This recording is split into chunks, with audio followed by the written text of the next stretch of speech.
The last module is memory system.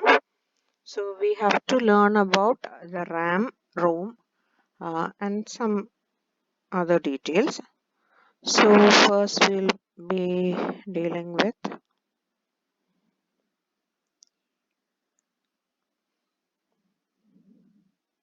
So this is the processor on the left, and here you have the memory to the right, and the processor is connected to the memory via address and data buses and control lines. Okay, so we have already discussed about the memory access, memory read, memory write in the first module. So in order to bring in a word or a data from the memory to the processor, you need the address bus to address the memory, and data bus to carry the data from the memory to the processor. Likewise, if you want to write any data into the memory, again you keep the address on the address bus and you keep the data in the data bus and you write in the memory, and control lines will decide give signals to read or write. So that is the memory. And in memory, if you have say n bits in a word, okay, you have n bits in a word. So the data bus will be n bits long because the data will carry the word which is to be stored in the memory. So if say memory is 8 bits long, then sorry, the data is the data word is 8 bits long. That is at a particular location you are storing a 1 byte data. It can be instruction or normal data. Then the data bus should be the same length, that is the 8 bits. Okay, and if you have say an address bus with k bits, then 2 raised to k locations can be addressed in the memory. So that is the relation between the number of bits in the address bus and number of the length of the data bus with the uh, size of the memory and the word length of the memory. So we know that we have different types of memories, RAM and ROM. So what is RAM? What is ROM? RAM is random access memory and ROM is read-only memory. So what is RAM? Random access memory. So you can randomly access any location in the memory. That is the random access memory. So this is a pictorial representation of the RAM. So here you have the address bus, the bits from the address bus. Suppose you have an address bus with which is 4 bits long. So A0 to A3. So that is decoded, and 2 raised to 4 locations. That is 0000 to 1111. So 2 raised to 4, that is 16 locations. 0 to 15, that is 16 locations can be addressed using this 4 bits in the address bus. So that is decoded using the address decoder, and you have 16 words. Okay, and in each word you have suppose 8 bits. A word is suppose 8 bits long. So you have 8 bits. So B7 is the MSB bit of word 0 in this particular case, and B0 is the uh, LSB bit of the that particular word. So these small blocks, the or squares, those are the flip-flops. Okay, so flip-flops you can write to the that particular bit, or you can read from that particular register. Okay, so this particular flip-flop, it can store either a 0 or a 1. Only one bit information can be stored in each of these bits. So you have the number of bits that forms the data bus. So many bits, so many flip-flops will be there in one word. So in this case, we are considering about uh, 4 address lines and 8 data lines. So the data bus is of a length 8 bits and address bus is of length 4 bits in this particular case. So you can see that attached to each of these flip-flop, you have a complement line and the same bit line. So here the B7 and this is the B7 bar. So in each flip-flop of the memory cells, you have a normal bit line and the complement of that bit line. So all these lines will go to a sense or write circuit. So what does the sense or write circuit do? It will sense the value in these two lines, B and B bar, and understand what is the data that is stored in that particular cell, whether it's a 0 or a 1. So that is done by the sense or write circuit, and that sensed value that will go as the B7, B6, B5, B4, B3, B2, B1, B0. Okay, so this is the organization of the bit cells in a memory chip. Of a normal memory is said to be of this particular structure.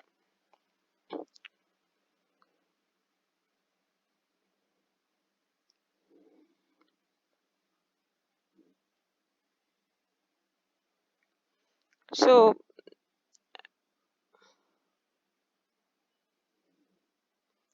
you have static memories or the SRAM, static RAM. So the static RAM is, this is a static RAM or a SRAM. So here you can see that this is 1 bit information is stored here. So like we showed earlier, there is one flip-flop. Attached to that flip-flop, you have the B line and the B dash line. So that is shown here. Okay. So what happens is, suppose you want to uh, read a particular word. So what happens? That address is placed in the address line. That particular word line becomes active. Okay. Suppose 0000 is given as the address. So what happens? 0000 is decoded as word 0. So the word 0 line will become active. So when word line becomes active, you can say that there is a 1 here. Here you have a 1. So what happens? These two are NMOS. So NMOS, if the gate is high, that NMOS is on. So word line becomes high, T1 and T2 becomes on. So in the middle, what do you have? You have a cross coupled latch or two inverters which is connected back to back. So what happens? If you have a 1 at the input of this particular NOT gate, you have a 0 at the output of that particular NOT gate. And that 0 will come to the input of this NOT gate below, and you'll get a 1 at the output of that NOT gate. So what happens? This will remain at that value, that is T1. This X value, suppose it's 1, then Y will be 0. If X is 0, then Y will be 1. So now T1 and T2 is high when that particular word line is selected. When is the word line selected? When that particular address is given. So 0000 is given as the address. Word line W0 is selected. So T1 and T2 becomes on. Then you have a value already stored in X and you have a value already stored in Y. So whatever is the value stored in X, now T1 is acting as a short circuit or a closed switch. So whatever value is stored in X, that will go to B, and whatever value is stored in Y, that will go to B dash. So B and B dash will have complementary values. So if X is 1, then Y is 0, X is 0, then Y is 1. So if X is 1, then B is 1, then Y is 0 and B dash is 0. So that value will go to, that is B equal to 1 and B dash equal to 0. That value will go to the sense circuit, and the sense circuit will understand that the value stored in this particular case is a 1. Why 1? Because the bit value, B value is 1. So that is the actual value. So if there is a considerable amount of difference between B and B dash, and if the value stored in B is greater than the value stored in B dash, then that is taken as a 1. So that is a static RAM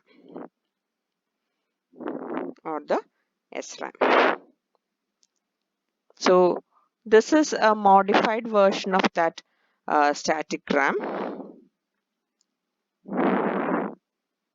So this is a little more complicated than the other one. You just had two NOT gates connected back to back in the earlier case. Here you have the same NOT gate, but you are making use of two CMOS inverters. CMOS NOT gate you have studied. So these are two CMOS NOT gates. You have the PMOS, NMOS, PMOS, NMOS, and these two are connected back to back in this particular case. So when the word line becomes high, T1, T2 is on. Suppose X has 1, then that goes to B, and then if X is 1 means that goes to the input of this T6. So T6 becomes on, T6 becomes on, and the same one goes to the T4 input. So PMOS, when it gets a 1 at the gate, it becomes off. So T4 is off. Okay, T4 is off, T6 is on. So since T6 is on, you can say that Y is directly connected to ground. Y is connected to ground means Y has a 0. That 0 comes to the input of T5. So T5 has a 0 at the input. So T5 is off. That 0 also goes to T3. So T3 is on. So that at the point X, T3 is on and that is connected to V supply. T5 is off, so no connection to ground. T6 is on, but T4 is off. So X will be 1 and Y will be 0 at that time. If X is 1, then Y will be 0 at that time. So if it's a read operation, suppose, then X will go to B and Y will go to B dash. Similarly, if it's a write operation, you're giving the write signal as in the control bus, then the data will be placed in B and B dash. Suppose you want to write 1 into this particular cell, then you'll keep 1 in B and 0 in B dash. So that 1 will move to X through T1 since T1 is on, and the 0 in B dash will go to Y. Okay, so that is the read and write operation of static RAM. Two types of static RAM. One is the simple representation, two NOT gates connected back to back, and this is the CMOS inverters connected back to back. One of the inputs is connected to the output of the other, and the other input is connected to the output of the other.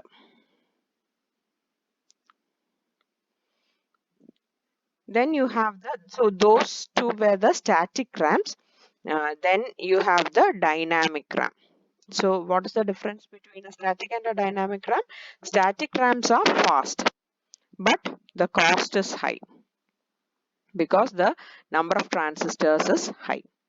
So if you want a simpler RAM, and if you want um, it to retain its state indefinitely, you don't want to lose the value, then you go for the dynamic RAM or the DRAM. So this is a DRAM. So this is the bit line which we said as B. You don't have a B dash here, only the B and the word line. So when word line is high, when you are giving a particular address, the word line will be high. So then the transistor T will be on. When the transistor T is on, whatever data you have sent through the bit line, if you want to write the information. So if you have sent 1 to the bit line, then what happens? The transistor is acting as a closed switch. So the capacitor will start to charge in this direction from bit line through T to C. The capacitor will charge. Suppose you want to read the value that is stored inside the cell, then word line is high, T is on, then the capacitor will discharge through T through the bit line. So that is the read and write operation in DRAM.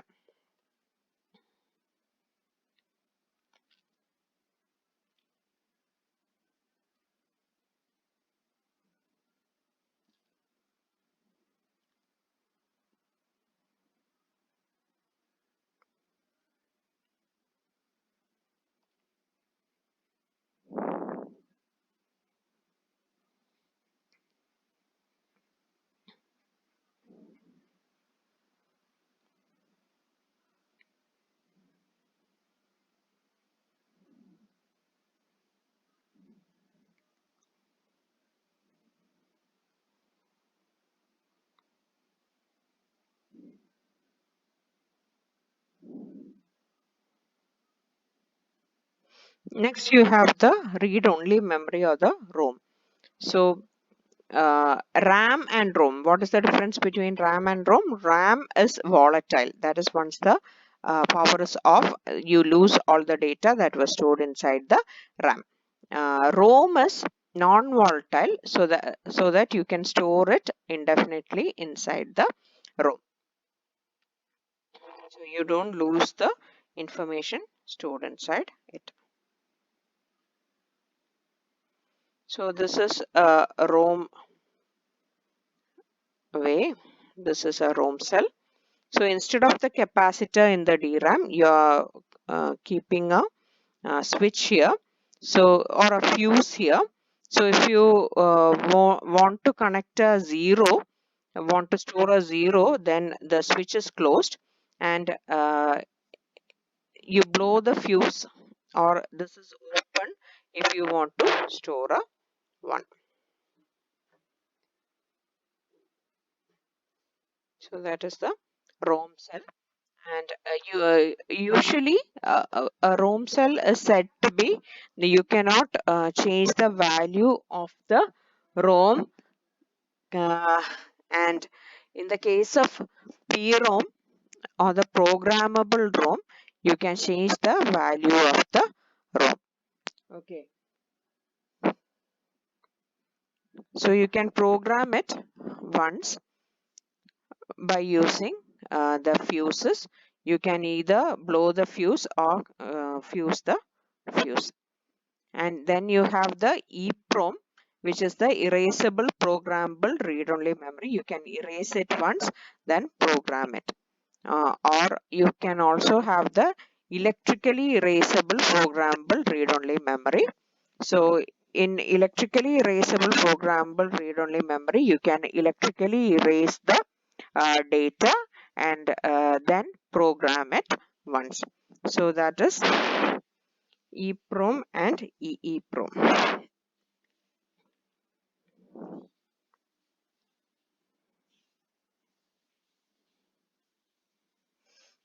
So this is the hierarchy. So you have the processors here, then you have the cacheway, which we will be dealing with later on. So this is you have the processor here, and the increasing size is like this. You have the secondary cache, main memory, and the most biggest one is the magnetic disk or the secondary memory, and the speed is increasing in this direction. So processor has the highest speed.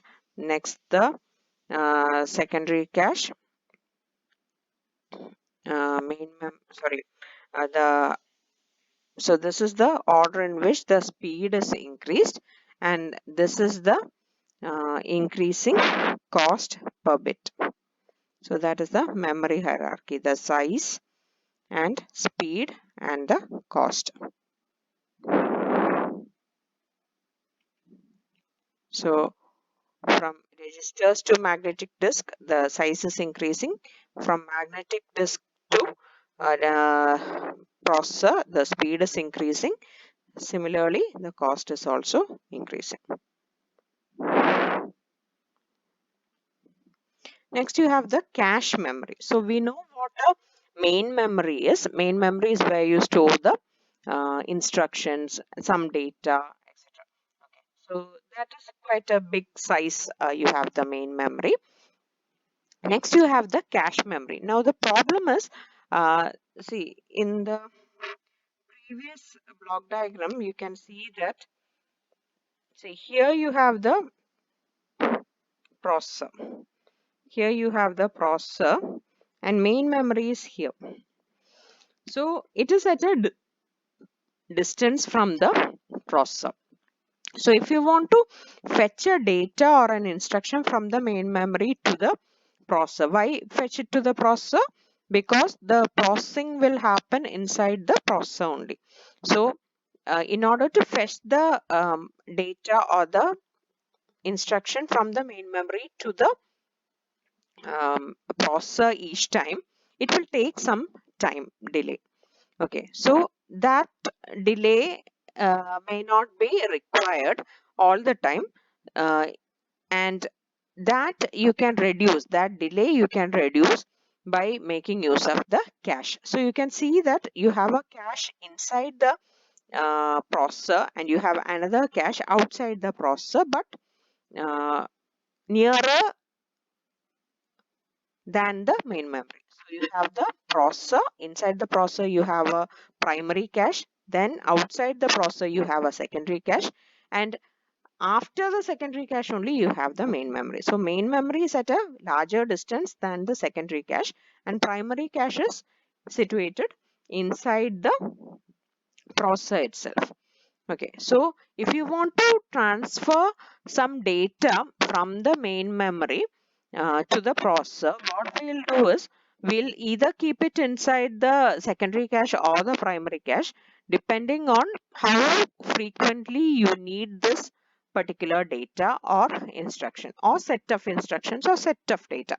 Okay, so so that you can fetch it very easily. So if it's some data which you need to fetch multiple times, okay, if you want to fetch a set of data or set of instructions multiple times, and you're going to fetch it from the main memory each time, then that will take a lot of time.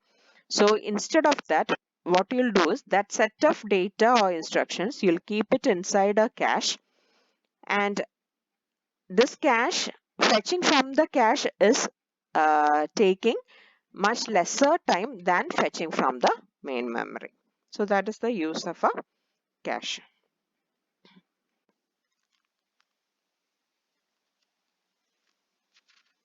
So cache memory, uh, it is basically in between the processor and the main memory.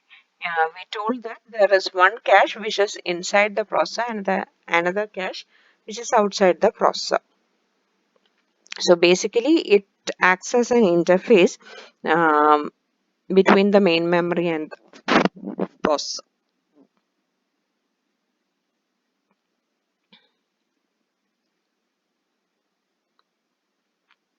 So which are the uh, data that will be placed in the cache? That will depend on a algorithm called the replacement algorithm. Okay, so you have an algorithm by which you know what is the data from the main memory that should go to the cache. That is, it can be the most frequently used data or the least stagnant data likewise. So here you have the replacement algorithm.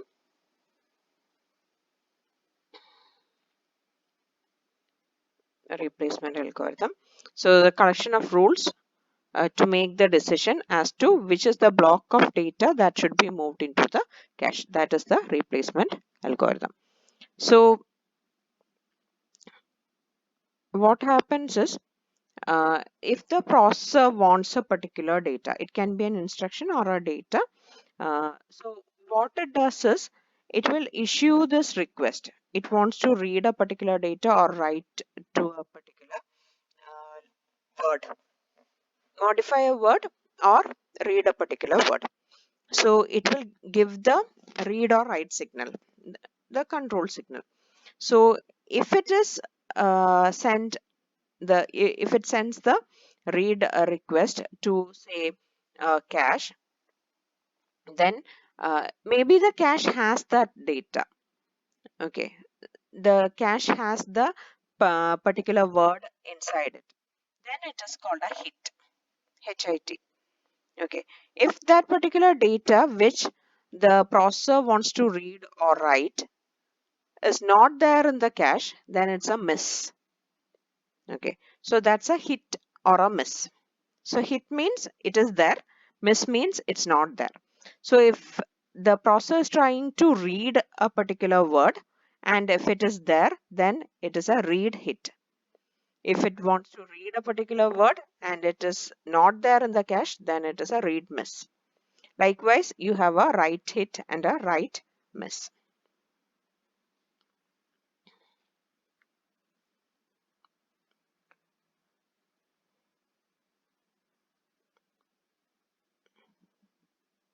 Now, for a write operation, the system can proceed in two ways.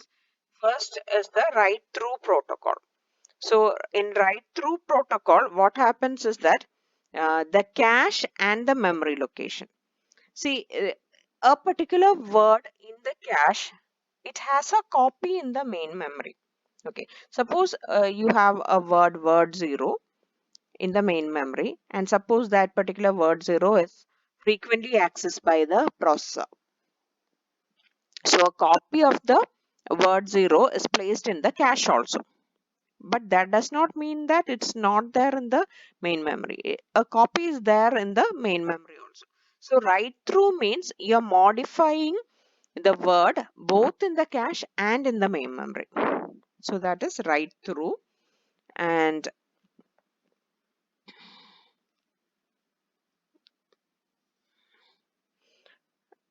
next method is to update only the cache. And when that particular word is removed from the cache at a later stage, that is not frequently used after a particular time. Okay, that word is no longer required. So that will be removed from the cache. So at that time, if any modification was done to the word while it was in the cache, that modification will be updated in the main memory before it is removed from the cache. Okay, so one method is you update the cache and the main memory at the same time, that is write through. And the other method is whenever the cache is emptied, that is that particular word is removed from the cache, then the main memory will be.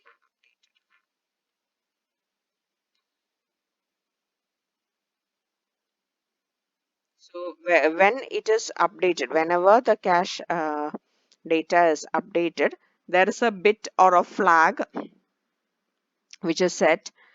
This is called the dirty or the modified bit. So if the dirty or the modified bit is set to 1, then that means that while it was in the cache, it was modified. So the main memory should be updated once it is removed. So that is write back or copy back. So write through is both updated at the same time, writing back to the main memory after at a later stages, write back or copy back.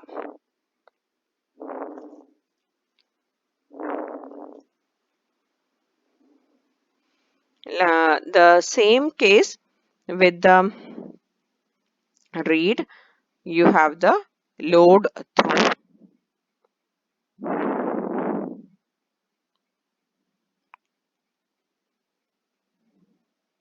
Then mapping functions, you have different mapping functions. One is the direct mapping.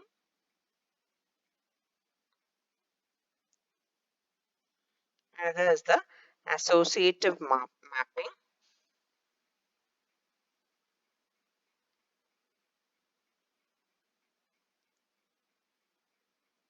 So these are the two types of mapping available.